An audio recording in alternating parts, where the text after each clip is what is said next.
When you need mealtime inspiration, it's worth shopping Kroger for thousands of appetizing ingredients that inspire countless mouth-watering meals. And no matter what tasty choice you make, you'll enjoy our everyday low prices. Plus, extra ways to save, like digital coupons worth over $600 each week and up to $1 off per gallon at the pump with points. So you can get big flavors and big savings. Kroger, fresh for everyone. Fuel restrictions apply.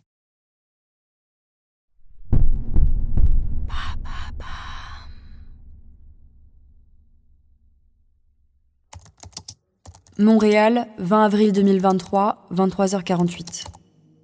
Il faut que j'aille me coucher.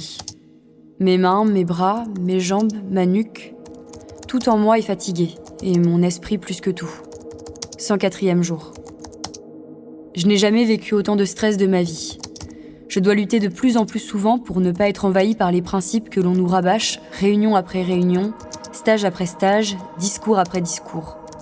Lentement, sans jamais forcer, on démonte nos repères les uns après les autres.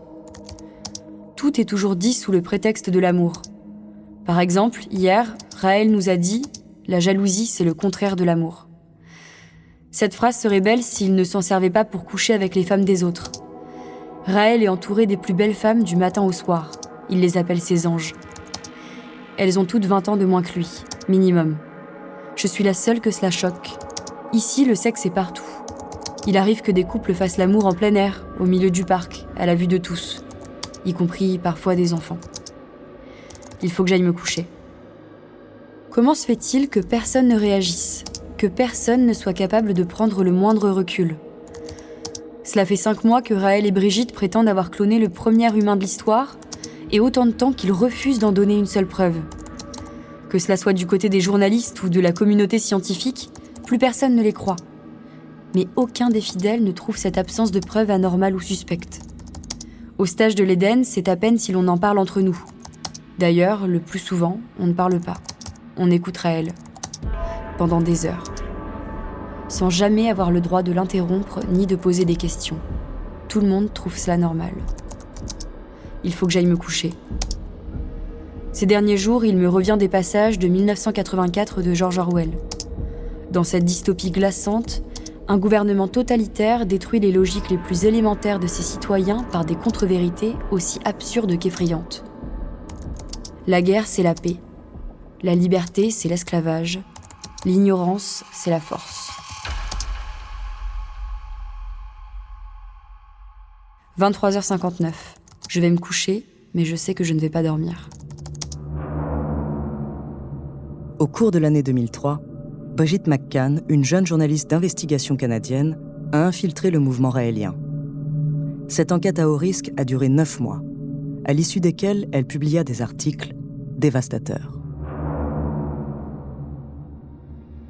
Bonjour, je suis Andrea Brusque, bienvenue dans Les Fabuleux Destins. Cet épisode est le 3e que nous consacrons au tristement célèbre Raël. De son vrai nom, Claude Vorillon. Ce faux prophète et sinistre manipulateur a endoctriné des milliers de fidèles depuis les années 70 en se prétendant le messager des extraterrestres créateurs de l'humanité. Aujourd'hui, je vous parlerai de l'apogée de sa secte et des premières grandes révélations qui fragilisèrent enfin son guide suprême.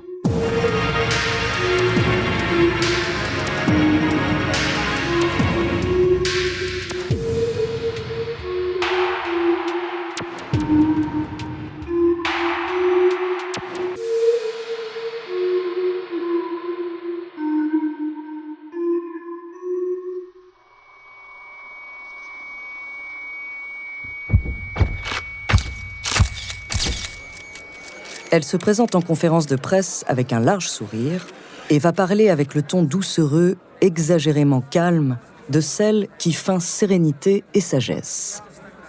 En ce 27 décembre 2002, Brigitte Boisselier se tient debout face aux journalistes du monde entier. La figure de proue de la branche scientifique raélienne s'apprête à changer pour toujours le destin de l'humanité. Il y aura eu la maîtrise du feu, la scission de l'atome, le premier pas de l'homme sur la Lune, et désormais le premier clonage d'un être humain, une petite fille. Dans un élan de mégalomanie absolue, totalement décomplexé, Brigitte lui donne un surnom pour préserver son anonymat. Au sein du mouvement, il l'appelle Ève. 5 ans après Dolly, la première chèvre clonée par une équipe écossaise, cette annonce est une bombe dont la déflagration touche les coins les plus reculés du monde. À l'époque, elle intervient au cœur de débats acharnés aux États-Unis.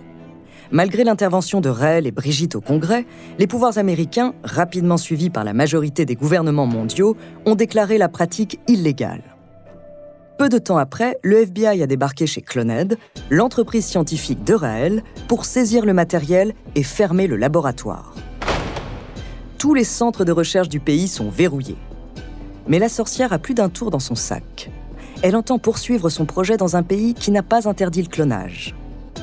1 an plus tard, Eve naît dans une clinique secrète.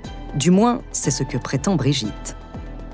À ce jour, elle n'a jamais apporté la moindre preuve de cette opération. Et si elle continue d'affirmer qu'elle a bien eu lieu, son mensonge ne fait désormais plus aucun doute. Un jour, un homme a osé dire la vérité. Membre aveuglé de la secte pendant des années, Damien Marsic était responsable du laboratoire américain de Cloned jusqu'à sa fermeture.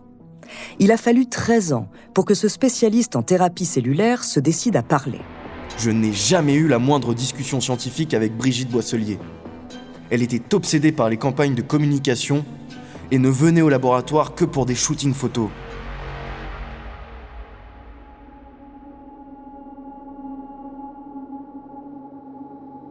La veille de l'annonce de la naissance d'Ève, Brigitte est venue le trouver.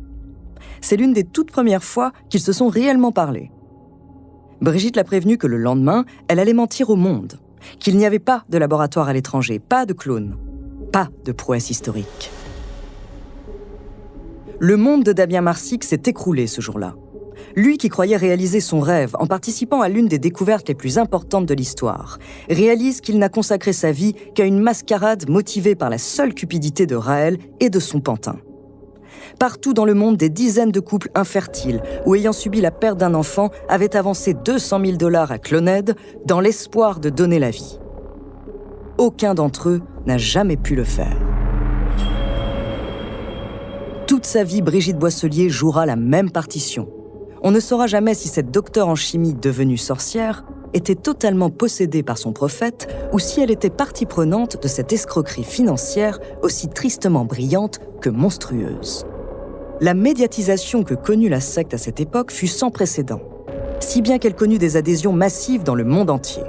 Le gourou se vantait ouvertement d'avoir bénéficié gratuitement d'une campagne médiatique qui lui aurait coûté l'équivalent de 130 millions d'euros s'il avait dû la payer. Raël est alors au sommet de sa gloire. Mais il ne sait pas qu'en réalité, il n'est plus qu'à un pas de sa chute. Avant de continuer cet épisode, nous voulions vous remercier pour votre écoute. Si vous voulez continuer de nous soutenir, abonnez-vous à la chaîne Bababam Plus sur Apple Podcast. Cela vous permettra une écoute en avant-première et sans interruption. Ou bien écoutez ce message de notre partenaire sans qui ce podcast ne pourrait exister. On se retrouve tout de suite après.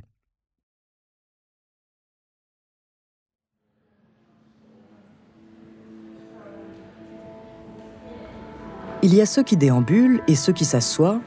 Ici et là, des groupes se forment pour discuter autour d'un café.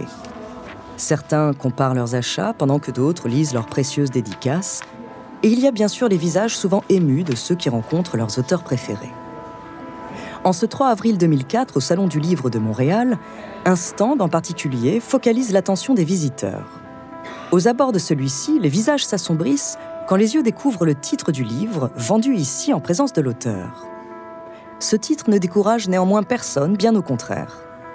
La file d'attente qui se forme commence à serpenter bien au-delà du stand en question.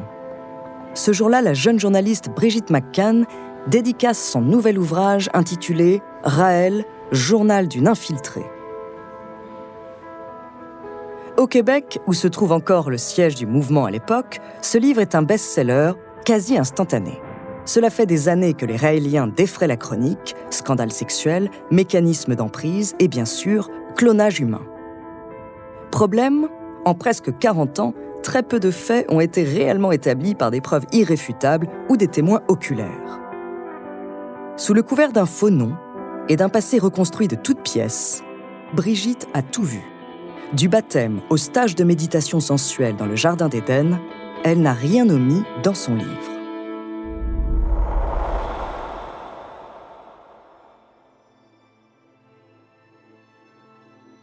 son enquête établit formellement les stratégies d'endoctrinement qui prédominent, encouragées par Raël lui-même.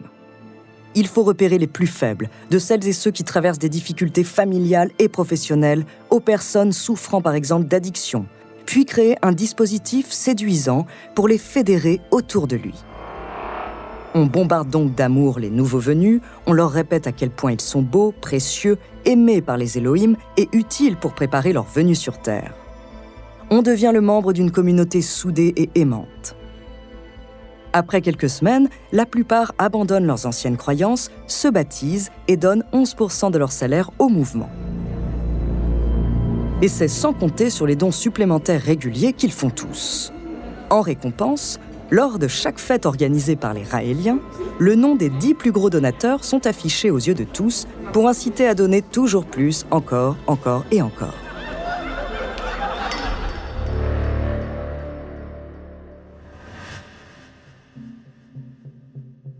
Les nouveaux venus font également l'objet de tests. Brigitte elle-même a subi une frayeur peu avant son propre baptême. Plusieurs fidèles chevronnés sont venus lui faire part de leurs plans secrets pour dénoncer les mensonges de Raël et lui demander de les rejoindre. D'instinct, elle a vigoureusement refusé en clamant son admiration pour le prophète. Bon choix. On ne cherchait qu'à cerner ses véritables intentions. La plupart des fidèles réussissent ce test, mais l'essentiel est ailleurs. Tous se savent désormais surveillés. Enfin, Brigitte décrit explicitement Raël comme un homme accro à la soumission des femmes.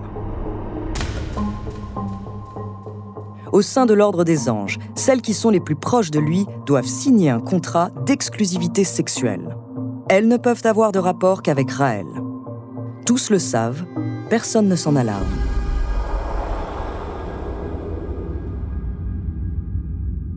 Alors qu'elle s'apprête à dédicacer son nouveau livre, Brigitte McCann se fiche soudain sur son siège. Elle reconnaît un visage dans la foule. Puis 2, puis 10. Ils sont une 50aine au total à encercler silencieusement le stand. Pétrifiée, tremblante, Brigitte voit chacun d'entre eux plonger la main dans leur veste pour en sortir un miroir. Tous le tendent devant eux, face à elle. Où qu'elle regarde, Brigitte ne voit plus que son propre reflet.